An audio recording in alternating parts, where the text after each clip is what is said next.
For everything good, there must be something bad. And in today's episode, let's talk about what was good with Star Wars Revenge of the Sith.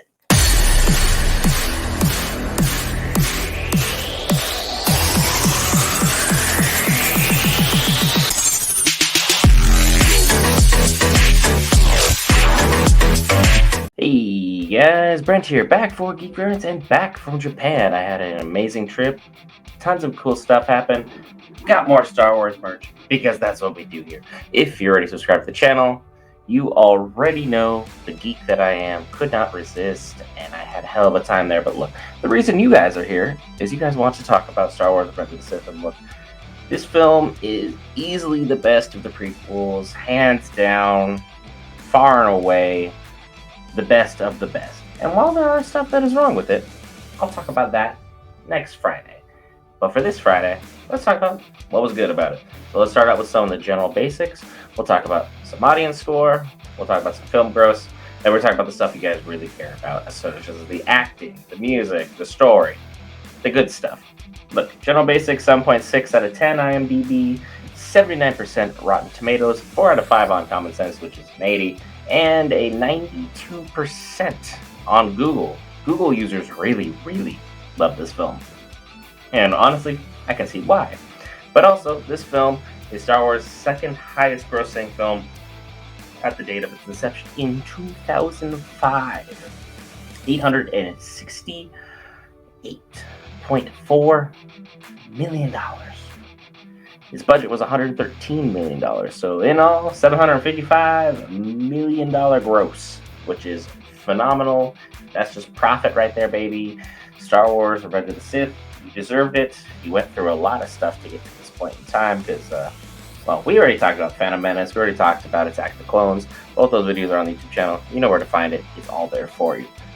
But, much maligned, but this film redeemed a lot of what was the struggle with the prequels. And even though I've mentioned them in previous videos, I'll continue to mention them in this one. John Williams' music score has never been an issue. He perfectly encapsulates every theme, every scene, and every actor perfectly in each and every film that he's been a part of. And this Star Wars trilogy, or 9-piece, I don't even have a word for it, just a 9-piece grouping, has been John Williams' perfection all the way throughout. No one is coming after this man. Nobody. And just as much so, no one's coming after Ewan McGregor. Obi-Wan was a highlight of the prequels, far and away. There's a reason Kenobi got its own spin-off. It's because the fans were this passionate about one man, and one man in particular. And in doing so, the Kenobi show also helped bring back our love of Hayden.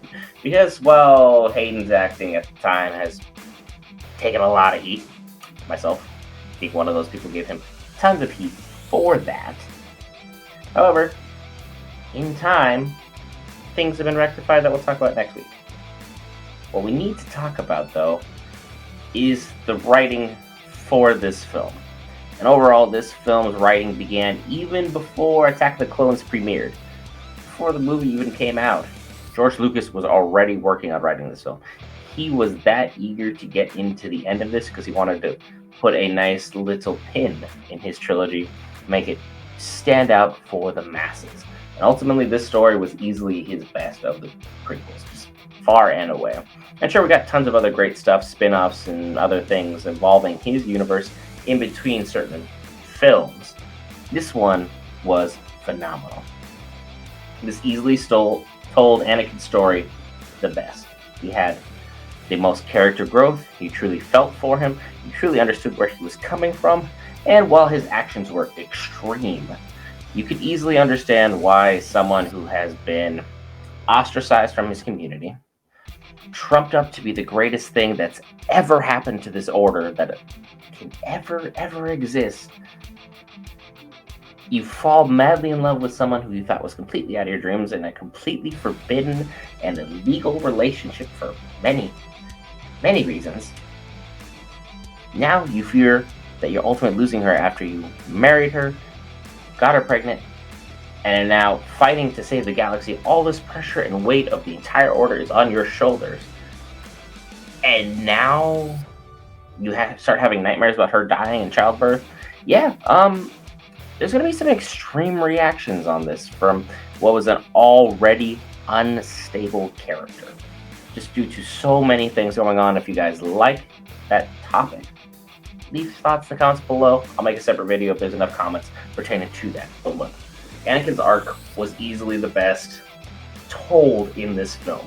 You actually felt for this character. You actually sympathized with this character. You understood what his thought process was. The Jedi were overreaching. The Jedi were overbearing. The Jedi would not give him the job promotion that he wanted. The means in which to save his wife, the Jedi Order did not have. If I get abducted from my home at the age of 10, you tell me I'm the world's greatest thing that's ever existed. I am the penultimate triumph of your order. My midichlorian count is higher than anybody's that's ever existed. And yet you won't give me the job promotion after I have clearly done the most work, been through the most amount of crap. And then, at the very end of it all, you try and seize power, going pretty much evil, even though there was obviously other extenuating circumstances. And you try and show up at the time I'm trying to reason with my wife, and ultimately, if Obi-Wan did not show up on Mustafar to wipe out Anakin, I think the whole conversation with Padme goes night and day different, because it looked like he was calming down until he saw him in all of his glory. So, yeah, you feel it for Anakin, you understand what he went through, and everything he did was extreme. Everything. But that's who he's been about. The umpteenth extreme dramatics and theatrics of Anakin Skywalker have been told time and time and time again. And I think Dave Filoni's Clone Wars takes are 100% on the button here. He is a character for theatrics, dramatics, and just over the top. He is a diva through and through. Darth Vader is a diva.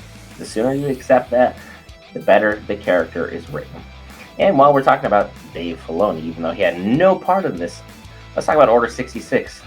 The scene in which traumatized every child in these theaters, myself included, in which Dave Filoni and Jon Favreau will continue to bring up until the day we all die, because they want us to truly feel what each and every character felt when this moment happened, when the Jedi Order, an order that consisted of like thousands of, if not just hundreds of Jedi, get wiped out by people that they've grown with, trusted, fought with, and endured hell on Earth and hell on basically every planet that's existed in the galaxy, with fighting the good fight to ultimately get turned on by them while still fighting off the Separatists at the same exact moment.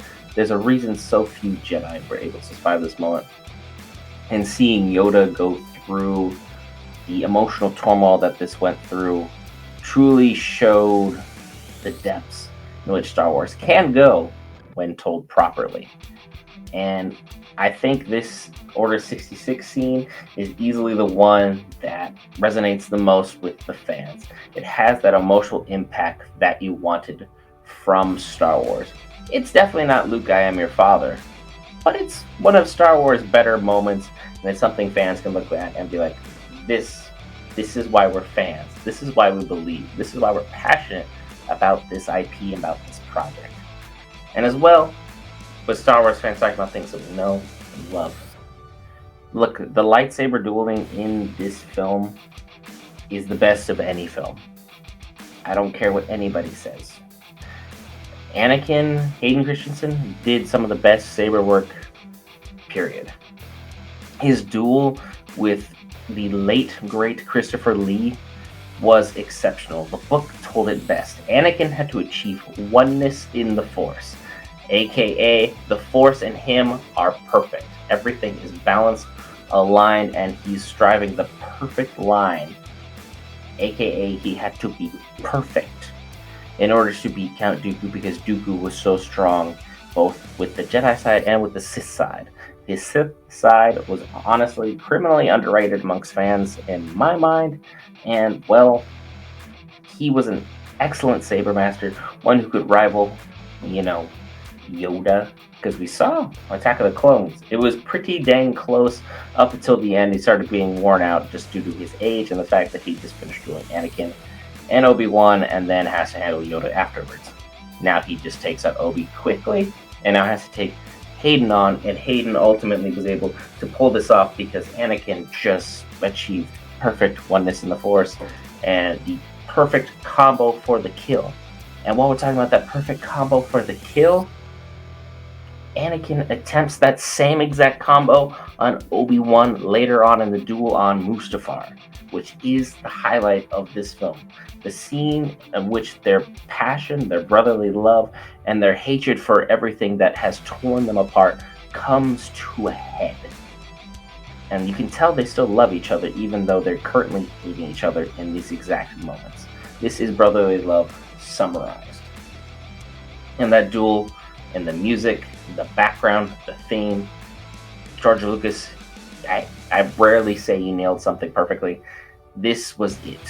And I know you brought in Spielberg to help shoot this, but I'm going to give you the credit for it regardless. And then we have to talk just this film overall, in my mind, is the best film that is the ending of any trilogy that we have in Star Wars. And I know that's going to be very controversial, but I would hold this higher than Return of the Jedi, and I would easily hold it better than anything the sequels have produced. This film was the best of the prequels, and honestly, I think it was the best ending for any trilogy. In my mind, at all. The story was the best, the action was the best, the plot moved the best, the acting was the best that it could be, because there are still some extenuating circumstances that I will talk about next week.